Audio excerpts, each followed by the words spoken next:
Hello दोस्तों, welcome to ideas इन। दोस्तों, sociology में जब हम बात करते हैं तो आप अक्सर सुनते हो कि सोशियोलॉजी में तीन पर्सपेक्टिव्स हैं: functionalist perspective, conflict perspective and interactionist perspective. Students अक्सर रटा तो मार लेते हैं इन तीनों कॉन्सेप्ट्स का, लेकिन उनको समझ नहीं आती कि हम ये कॉन्सेप्ट्स क्यों पढ़ रहे हैं, सोशियोलॉजी में इनकी क्या इंपॉर्टेंस है और तीनों में एग्जैक्टली फ़र्क क्या है। स्पेशली जो है उनको बहुत डिफ़िकल्टी आती है इंटरैक्शनिस्ट थ्योरी को समझने में और ये जानने में कि ये थ्योरी कहती क्या है और ये क्यों है थ्योरी। तो इस वीडियो में हम यही चीज़ समझेंगे, तीनों में फ़र्क क्या है, ये तीनों क्या है, एक एग्जांपल के साथ। ठीक है, देखें हम क्यों ये तीन पर्सपेक्टिव यूज़ करते हैं। देखें वजह ये है कि हमने सोसाइटी में, सोशियोलॉजी क्या होती है, हम सोसाइटी को स्टडी करते हैं, सोसाइटी के प्रॉब्लम्स को स्टडी करते हैं। ओके, अब कोई भी एक एक एक इवेंट है जो सोसाइटी में होता है, ठीक है, तो पहले तो उसको स्टडी करने के तीन तरीके होते हैं। आप उस इवेंट को देखते कैसे हो, परसीव कैसे करते हो, उसको परसीव करने के तीन तरीके हैं। ठीक है, हम जैसे एग्जांपल लेते हैं डिवोर्स की। ठीक है, आप देखे होंगे किसी भी माशरे में आप रहते होंगे वहाँ पर डिवोर्स अक्सर होती है। ठीक है, यानी मियाँ बीवी के दरमियान तलाक हो जाती है। अब जब आप ये है एक प्रॉब्लम है, सोशल प्रॉब्लम है। अब इसको आप स्टडी इसको देखोगे कैसे, और इस प्रॉब्लम को फंक्शनलिस्ट पर्सपेक्टिव एक अलग तरीके से देखेगा, कॉन्फ्लिक्ट पर्सपेक्टिव एक अलग तरीके से देखेगा और इंटरैक्शनिस्ट पर्सपेक्टिव एक अलग तरीके से देखेगा। हम इन्हीं पर्सपेक्टिव्स की नज़र में डिवोर्स को स्टडी करेंगे तो अल्टीमेटली आपको ये तीनों पर्सपेक्टिव्स ये भी समझ आ जाएंगे। ठीक है, बात करते हैं फंक्शनिस्ट थ्योरी की। ठीक है, क्या कहती है? Because of social changes the traditional functions of marriage have eroded and the divorce rate increases. याद रखें, फंक्शनलिस्ट जो थ्योरी है वो हमेशा बात करती है फंक्शंस की। वो कहती है कि हर कोई भी चीज़ जो माशरे में हो रही है उसके कुछ फंक्शंस हैं, इसीलिए वो एग्जिस्ट करती है। ठीक है, अब फंक्शनलिस्ट कहते हैं कि जो फैमिली है इसके बड़े इंपॉर्टेंट फंक्शंस हैं। ठीक है, ये जो आपके बच्चे हैं उनको, आपकी जो नस्ल है वो आगे चलती है रिप्रोडक्शन से। ठीक है, आपके बच्चों की केयरिंग होती है, उनकी ग्रूमिंग होती है, इमोशनल वार्मथ एक दूसरे को प्रोवाइड की जाती है, बच्चों को इमोशनल कंफर्ट प्रोवाइड की जाती है। वो कहते हैं कि ये सारे सोसाइटी जो फैमिली के हैं फंक्शंस हैं। इसीलिए आप देखेंगे कि दुनिया भर में कोई भी ऐसा माशरा नहीं है जहाँ पे फैमिली का इंस्टीट्यूशन नहीं होगा, क्योंकि वो कहते हैं कि ये है ही ऐसा इंस्टीट्यूशन जो फंक्शनल है, यानी जिसके बहुत सारे इंपॉर्टेंट फंक्शंस हैं। अब जाहिर सी बात है, मसला ये आ गया कि अगर इतने ही इसके फंक्शंस होते, ठीक है, तो फिर डिवोर्स क्यों होती है, डिवोर्स क्यों होता है? ये जाहिर सी बात है, फंक्शनलिस्ट को एक मसला आ गया, उनकी जो थ्योरी थी वही सारी रिफ्यूट हो रही है कि भाई हम ये बात कहते हैं कि फैमिली एक फंक्शनल यूनिट है जिसके बड़े फ़ायदे हैं, फंक्शंस हैं, तो अगर इतना ही फ़ायदे हैं तो फिर डिवोर्स क्यों होती है माशरे में? तो उसके जो फंक्शनलिस्ट जो होते हैं वो आपको देते हैं, एक्सप्लेनेशन देते हैं। वो ये कहते हैं कि जो ट्रेडिशनल जो फैमिली के फंक्शंस हुआ करते थे, दे हैव चेंज्ड। अब क्या होता है, जैसे बच्चों की जो अपब्रिंगिंग है, ठीक है, वो क्या होता है कि आपकी हो रही होती है डे केयर्स में। अच्छा, पहले फैमिली का फंक्शन ये होता था कि वालिद बाहर जाके कमाता था और बीवी घर रहती थी और वो बच्चों को पालती थी। बीवी खुद नहीं कमाती थी, तो इसलिए फैमिली का जो इंस्टीट्यूशन था वो इंटैक्ट रहता था, क्योंकि बीवी हस्बैंड पर डिपेंडेंट होती थी। तो एक लाइफ लॉन्ग वो चीज़ होती थी। लेकिन अब क्या, अब फैमिलीज़, बीवियों ने खुद कमाना शुरू कर दिया है, तो वो जो फैमिली का एक फंक्शन था कि बीवी के लिए हस्बैंड कमाएगा, वो अब फंक्शन नहीं रहा, क्योंकि अब बीवियाँ खुद कमा रही हैं। अच्छा, वो एक फंक्शन था फैमिली का कि बच्चों की परवरिश करेगी फैमिली, अब वो फंक्शन भी इतना इंपॉर्टेंट नहीं रहा, क्योंकि डे केयर सेंटर्स आ गए। तो वो कहते हैं क्योंकि जो ट्रेडिशनल फंक्शंस हैं फैमिली के वो इतने इंपॉर्टेंट नहीं रहे, इसलिए अब फैमिली भी as a functional typically unit इतना इंपॉर्टेंट नहीं रहा, उसकी जो फंक्शंस है वो इरोड होते जाते हैं। ठीक है, अब क्या है कि जो फैमिली के फंक्शंस हैं वो और इदारों ने टेकअप कर रही हैं, जैसे डे केयर सेंटर्स ने वो फंक्शन टेकअप कर रही हैं। ठीक है, अच्छा, आपकी जो एक कमाने वाला था, औरतों ने भी कमाना शुरू कर दिया है। तो ऐसा नहीं है कि फैमिली ये ख़त्म हो गई है, बल्कि फैमिली के आहिस्ता आहिस्ता फंक्शंस दूसरे इदारों ने भी ले लिया। तो ये वंस अगेन फंक्शनिस्ट बात करते हैं कि सोसाइटी में जो कुछ भी है उसका एक बड़ा कोई फंक्शन है। ठीक है, तो अब वो कहते हैं कि डे केयर वो फंक्शन ले रहे हैं, तो वो एक्सप्लेनेशन देते हैं कि क्योंकि अब ट्रेडिशनल रोल्स फैमिली के ख़त्म हो रहे हैं आहिस्ता आहिस्ता, तो डिवोर्स रेट्स भी इंक्रीज़ हो रहे हैं।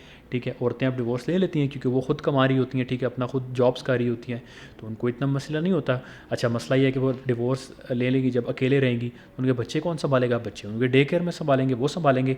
तो वंस अगेन जो है डिवोर्स लेना आसान हो गया है, इट हैज़ बिकम ईजियर, इसीलिए लोग अब डिवोर्स लेते हैं।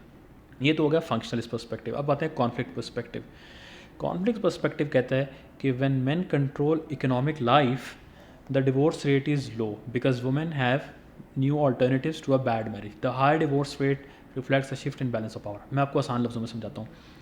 कॉन्फ्लिक्ट पर्सपेक्टिव हमेशा याद रखें, आपने इसको जाना होगा इसी तरह कि कॉन्फ्लिक्ट पर्सपेक्टिव कहता है कि क्लास क्लास कॉन्फ्लिक्ट है सोसाइटी में, ठीक है, जो हैव्स हैं और हैव्स नॉट हैं, ठीक है, जो कैपिटलिस्ट हैं और जो वर्कर क्लास है उनका आपस में कॉन्फ्लिक्ट है।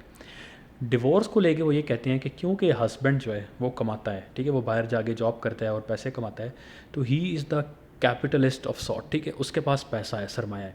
वेर एज जो वाइफ है वो घर में रहती है, वो कमाती नहीं है, ठीक है, तो वो एक तरह की अनपेड लेबरर है, ठीक है।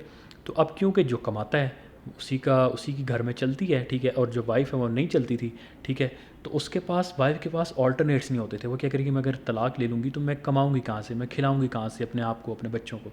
तो अब वो कहते हैं कि ये कॉन्फ्लिक्ट जो थेरिस्ट कहते हैं कि वो अब कहते हैं कि अब है क्या, हुआ क्या है कि डिवोर्स रेट्स जो है अब जो है वो हाई क्यों हो गई कि अब जो कॉन्फ्लिक्ट था वो इस तरह रिजॉल्व होता जा रहा है कि औरतें खुद जॉब करती जा रही हैं।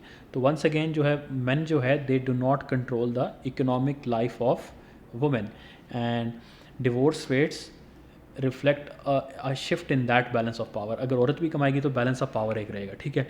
तो क्या होगा फिर, तो जो आपके डिवोर्स रेट्स हैं वो इंक्रीज़ हो जाएंगे क्योंकि औरत एक इंडिपेंडेंट हो गई है, वो डिपेंडेंट नहीं है अपने हस्बैंड पे, ठीक है। तो जो कॉन्फ्लिक्ट थेरिस्ट है उनका ये एक मानना है कि डिवोर्स रेट्स क्यों हाई हैं किसी सोसाइटी में। वो कहते हैं कि औरत कमाती है तो वो सबसर्विएंट नहीं रहती हस्बैंड के, तो वो इंडिपेंडेंट होती है, तो वो डिवोर्स भी इजीली ले लेती है जब वो किसी मैरिज उसकी सक्सेसफुल नहीं होती। तो इंटरेक्शन इस पर्सपेक्टिव क्या कहते हैं, बड़ा इंटरेस्टिंग टॉपिक। वन सेकेंड देखिए, इंटरेक्शन इस पर्सपेक्टिव क्या कहते हैं कि ऑल द थिंग्स और all about symbols and what people give meaning. Okay, वो कहते हैं कि जी मैरिज था, इसके साथ ट्रेडिशनली क्या सैम्बल्स अटैच थे कि यार ये एक लाइफ लॉन्ग सोशल कॉन्ट्रैक्ट है, हमने सारी ज़िंदगी साल रहना है, एक दूसरे के रहना है। अच्छा, फिर वो डिवोर्स को लेके वो कहते हैं कि जो सोशल सैम्बल्स थे वो क्या थे कि जो डिवोर्स लेते हैं प्रॉब्ली इमोरल एक्टिविटी है, ठीक है। फिर ये है कि जो सोसाइटी है उसको बड़ा बैडली परसीव करती है पब्लिक ओपिनियन को, यार कि यार ये जो आपस में ही कंट्रोल नहीं एक दूसरे को कर सके, तो ये इनकी पर्सनालिटी में कोई डिफेक्ट्स हैं। तो पहले वो कहते हैं कि सोसाइटी नेगेटिव कॉनोटेशंस अटैच करती थी डिवोर्स के साथ, ठीक है। अब वो हुआ कह रहे हैं कि इंडस्ट्रियलाइजेशन एंड अर्बनाइजेशन की वजह से role of individual in marriage has change, rules change which led to redefinition of love, marriage and divorce. अब वो क्या कहते हैं कि जो इंटरेक्शन इस पर्सपेक्टिव के जब अब अर्बनाइजेशन हुई और इंडस्ट्रियलाइजेशन आई तो लोग क्या हुआ, शहरों को उन्होंने माइग्रेट किया, एक न्यूक्लियर फैमिलीज़ का कॉन्सेप्ट आया, ट्रेडिशनल जो आपकी एक्सटेंडेड किन थे वो मियाँ बीवी के साथ नहीं रहते थे, तो वो जो ऐसा टैबू था जो आपकी एक्सटेंडेड फैमिली ने आपको लेबल करना था कि यार ये क्या बात हुई, अपनी मैरिज को नहीं कंट्रोल कर सके तो ज़िंदगी में क्या करेंगे। दूसरा, लोगों ने मैरिज को बिल्कुल ऐसा नहीं लेना शुरू कर दिया कि यार जो मर्ज़ी हो, हमें एक दूसरे को बेशक एक दूसरे को चाहते ना हो, ठीक है, हस्बैंड बीवी के जुल्म करे हम, ऐसा नहीं है कि सारी ज़िंदगी के लिए बंध गए हैं। री मैरिज का कॉन्सेप्ट को लोगों ने क्या किया है, एक्सेप्ट करना शुरू कर दिया है। तो ये जो चीज़ें हैं, जो लोगों के सैम्पल्स अटैच थे वो आहिस्ता आहिस्ता इरोड हो गए हैं कि ये डिवोर्स एक इमोरल चीज़ है। इसलिए क्या हुआ कि डिवोर्स की एक्सेप्टेबिलिटी बढ़ गई माशरे में, तो इसलिए वो कहते हैं कि डिवोर्स रेट्स जो हमारे यहाँ माशरे में वो इंक्रीज़ होना शुरू कर दिए। तो देखा आपने कि एक प्रॉब्लम था, ठीक है, डिवोर्स, और उसके तीनों पर्सपेक्टिव्स ने डिफरेंट एक्सप्लेनेशंस दी, ठीक है। और ऑफ कोर्स जब आपकी एक्सप्लेनेशंस डिफरेंट होती हैं तो तीनों पर्सपेक्टिव्स के जो सोशियोलॉजिस्ट हैं वो उन प्रॉब्लम्स को हल करने के सोल्यूशंस भी डिफरेंट देंगे। सो आई होप इस वीडियो से आपका कॉन्सेप्ट क्लियर हुआ होगा कि जो तीन फंक्शंस हैं, तीन जो पर्सपेक्टिव्स हैं, सोशियोलॉजिकल पर्सपेक्टिव्स हैं, वो क्या हैं और किस तरह वो किसी भी प्रॉब्लम को देखते हैं। अब किसी भी प्रॉब्लम को ये तीनों पर्सपेक्टिव इस तरह देखते हैं।